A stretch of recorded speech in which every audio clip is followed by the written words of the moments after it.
السلام عليكم. كل سنة وانتم طيبين ورمضان كريم عليكم.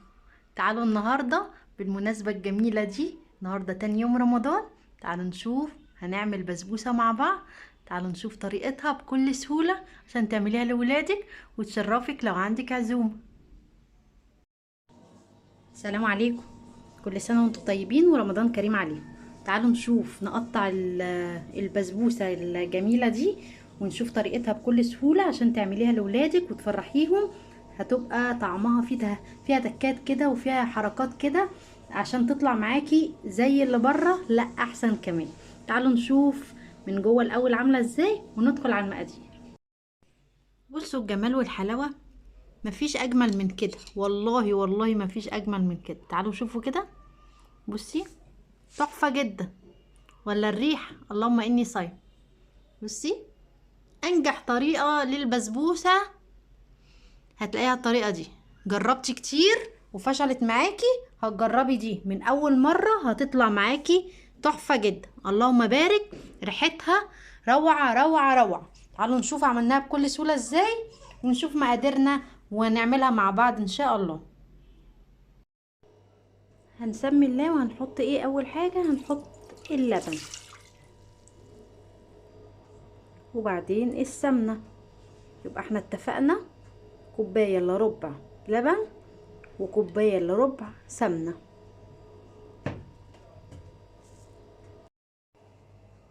هنقعد نقلب كده زي ما انتوا شايفين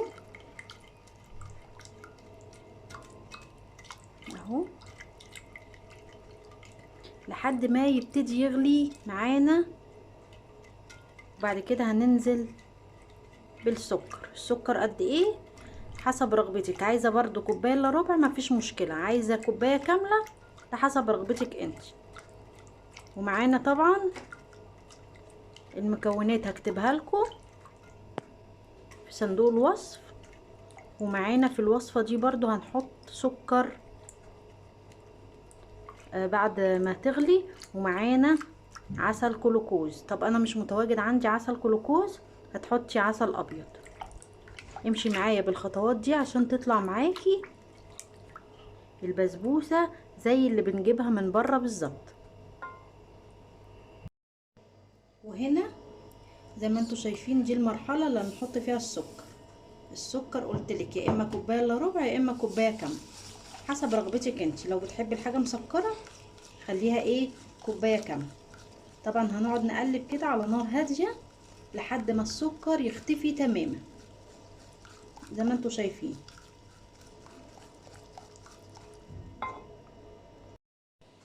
هنا بصوا يعني ابتدى يغلي معانا والسكر اختفى تماما.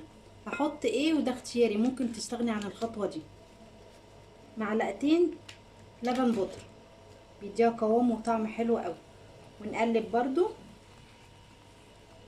زي ما انتوا شايفين كده.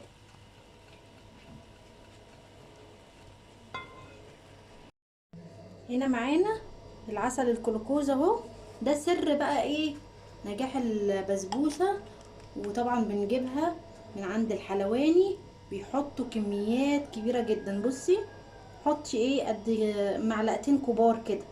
تمام. هنا بعد ما حطينا العسل الكلوكوز هنقلب بقى. احنا طافيين النار خلاص بقى. ما تقدريش، بصي يعني مش قادره اقولك الريحه طالعه تحفه جدا. مش عايزه تحطي دي البسبوسه على الخليط ده وهو سخن، لازم نسيبه يبرد تماما. هنقعد نقلب كده فيه لحد ما السمنه تختفي. تمام. انا عشان ما اطولش عليكم الفيديو هفصل وهوريكي بقى المراحل اللي بعد كده هنعمل ايه عشان تطلع معاكي احلى بسبوسه. بس هسيب الخليط ده يبرد تماما ويقولك هنعمل ايه بعد كده. هنا معايا جوز هند، ده اختياري برضو لو حابه. بعد ما رفعتهم من على النار احط الجوز الهند بس يكون ناعم، ونقلب ونستنى بقى على الخليط لحد ما يبرد خالص. هنا بعد ما الخليط برد تماما تمام معايا نص كيلو دقيق بسبوسه، هنزل كده. وعندي باقي كيس اللبن البودره هحطه معاها كده. تمام. هنشيل بقى المضرب ده خالص وهنبس الدنيا دي كلها، مش هنعمل كتير عشان ما تبص منك، مش هنقلب كتير يعني. بصوا انا قلبتها بايدي كده ومش كتير زي ما قلت لكم، وده القوام اللي انا عايزاه. لازم تكوني مشغله الفرن قبلها. تمام. هنحطها بقى في الصينيه واوريكي شكلها النهائي قبل ما ندخلها الفرن. هنا بقى ايه الشكل الجميل اللي قبل ما يدخل الفرن. هنزين بقى. التزيين ده حسب رغبتك انت. هنا ده شكلها بعد ما حطيت عليها المكسرات. تمام. مش عايزه من غير مكسرات، يعني تعمليها تبقى زي الفل لو ما بتحبيش البسبوسه بمكسرات. تمام. حطينا القلب ده ليه؟ عشان بعد ما تستوي، طبعا انا مش هدخل الفرن كده، بعد ما تستوي هنحط هنا ايه مكسرات في القلب ده، هتدي شكل حلو قوي. الفرن شغال على درجه حراره 180. هندخلها الفرن ونعمل الشربات مع بعض. هنا الشربات كوباية ونص سكر وكوبايتين مية ومعلقة عسل جلوكوز. واول ما يغلو هنحط ليمونة والفانيليا، بس كده. بس كده.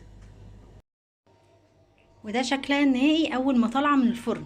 تعالوا بقى نحط الشربات وهي سخنة والشربات سخن. تسمعي الصوت ده اللي انتوا سامعينه؟ يبقى كده ناجحة معاكي. ريحتها اللهم اني صايمة، تحفة جدا. شايفين؟ هي هتشرب الشربات ده كله. حطيت الشربات كله اللي احنا عملناه. هسيبها تهدى. في خطوة مهمة جدا عشان تطلع معاكي حلوة ومتماسكة اما تيجي تقطعيها. تهدى شوية ودخليها التلاجة ساعة ساعتين، وبعد كده طلعيها. هتطلعيها بقى الحتة بحتتها كده. دي يعني عن تجربة. تمام. بصوا الجمال. هزينها مع بعض في القلب اللي هنحطه هنا، وهغطيها وادخلها التلاجة بعد ما تهدى شوية. زي ما انتوا شايفين حطيت ايه القلب كده، منظر بس ايه يتحط في النص كده اهو. بصوا الجمال ولا ريحتها تحفة جدا. جربوها بنفس الطريقة وان شاء الله تعجبكم. هجيب لكم بقى وهي متقطعة في اول الفيديو.